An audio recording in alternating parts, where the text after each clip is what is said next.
चुगली से नीरज और देश दुनिया में लोकप्रिय हो तो नीचे बुंदेली चुगली देखा तमोने खबर ही मेरा कि झांसी से जहां पे एक डॉक्टर बचपन अस्पताल है उनको संचालक ने एक डॉक्टर के बाप की हालत बिगाड़ दी, रुपये की मनमानी वसूली कर रहा हूं।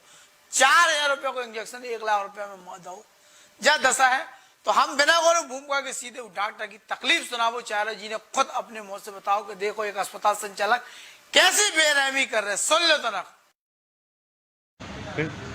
मैं डॉक्टर नरेश कुमार, ये मेरे पिताजी हैं श्री राम रतन। देखिए इनकी हालत क्या है, आज ऑक्सीजन पे हैं।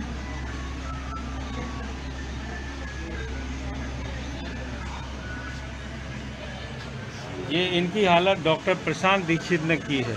25 तारीख को मैंने डॉक्टर प्रशांत दीक्षित के अस्पताल बचपन हॉस्पिटल वीरांगनगर झांसी में एडमिट कराया था, जहां पर इनका इलाज चला। स्टार्टिंग में डॉक्टर प्रशांत ने बहुत पैसा लिया एडमिट करने के नाम पर, जिसका कोई भी बिल नहीं दिया। इसके बाद 27 तारीख को उन्होंने कहा मुझसे कि इनको 6 रेमडेसिविर की ज़रूरत है, जो मैंने 27 तारीख को 2 उनको उपलब्ध कराई और मैंने कहा एक एक करके उपलब्ध कराऊंगा आपको। 28 तारीख को डॉक्टर को मैंने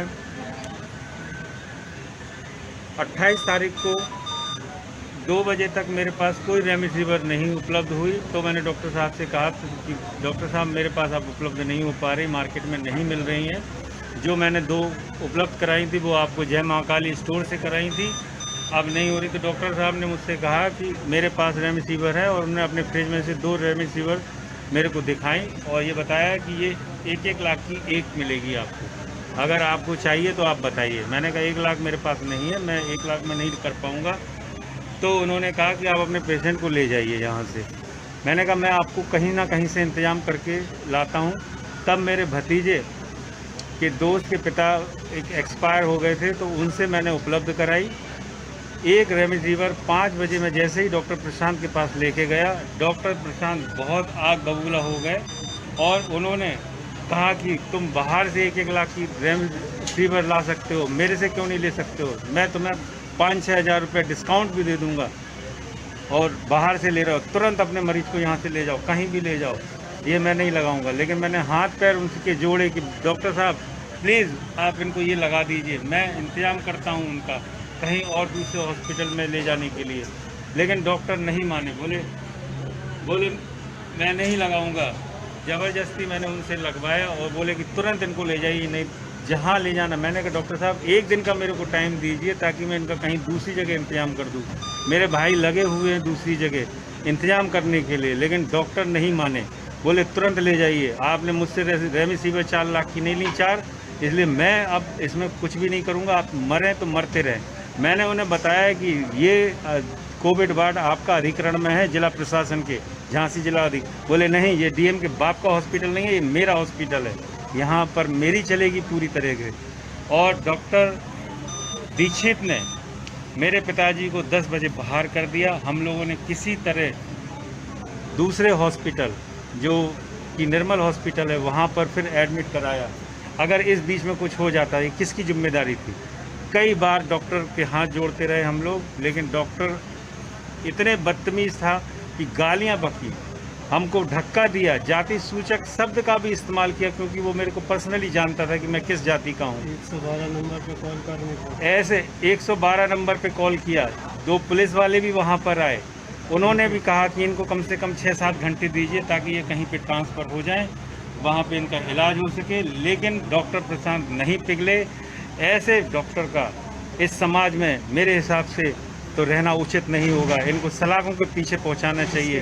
देखिए जो कांस्टेबल आए थे नायक, अगर और उनके हॉस्पिटल की रिकॉर्डिंग अगर मांगी जाए तो पूरी की पूरी उसमें प्रक्रिया वहां पर आ जाएगी। डॉक्टर दीक्षित का क्या बिहेवियर है अपने पेशेंट के लिए, वो केवल पैसा और गाली बकरे केवल पैसे के लिए जी रहा है। वहाँ जितने भी मरीज थे सारे के सारे से पैसे, और जो बिल ले रहे हैं डॉक्टर साहब का, जो बिल बता रहा हूँ मैं आपको कि कैसा बिल देते हैं।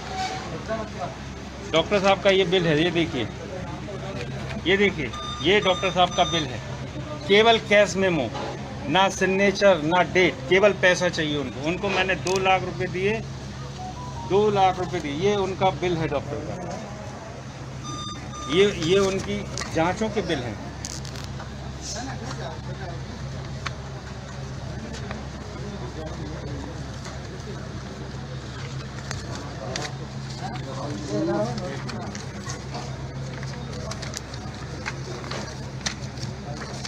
ये देखिए, ये जांच का बिल है उनका, केवल कैश मेमो।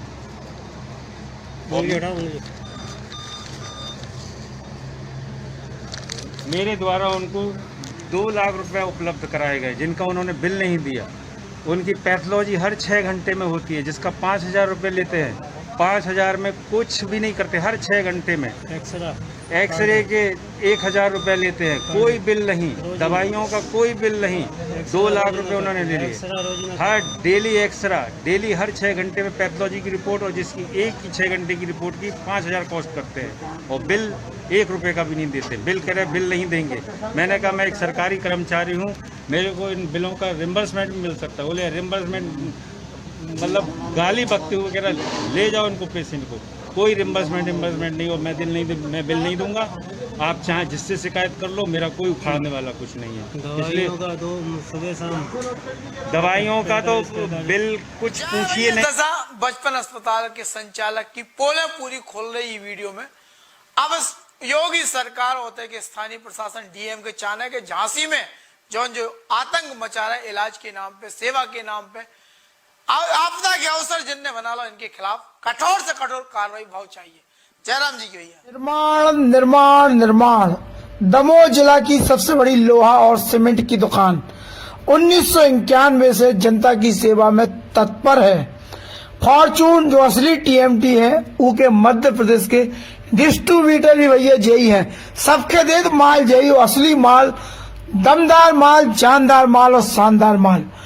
अपने सपनन को आसियाना बनावे के लाने एक बार जरूर आओ और निर्माण की सेवा को लाभ उठाओ। दमोह जिला की सबसे बड़ी लोहा और सीमेंट की दुकान 1991 से जनता की सेवा में तत्पर है। फॉर्चून जो असली टीएमटी है, वो के मध्य प्रदेश के डिस्ट्रीब्यूटर भी भैया जयी है। सबके दे माल जयी, असली माल, दमदार माल, जानदार माल और शानदार माल। भरोसे विश्वास को नाम है निर्माण, ईमानदारी को नाम है निर्माण, सही सेवा को नाम है निर्माण। निर्माण की सेवा के लाने चाहे जहां आ जाओ, चाहे हमारे जबलपुर नाका, जबलपुर रोड वाली दुकान पे आ जाओ, और चाहे पे आ जाओ भैया गायत्री गेट के बगल वाली दुकान पे। हर जगह निर्माण 24 घंटा सेवा में तत्पर है। और निर्माण की तरफ से जा भी अपील है कि कोरोना काल में सोशल डिस्टेंसिंग को पालन करो, मास्क लगाओ, सुरक्षित रहो, घर पे रहो, और जैसे ही लॉकडाउन खोले तो निर्माण फिर सबकी सेवा में लगो रहे।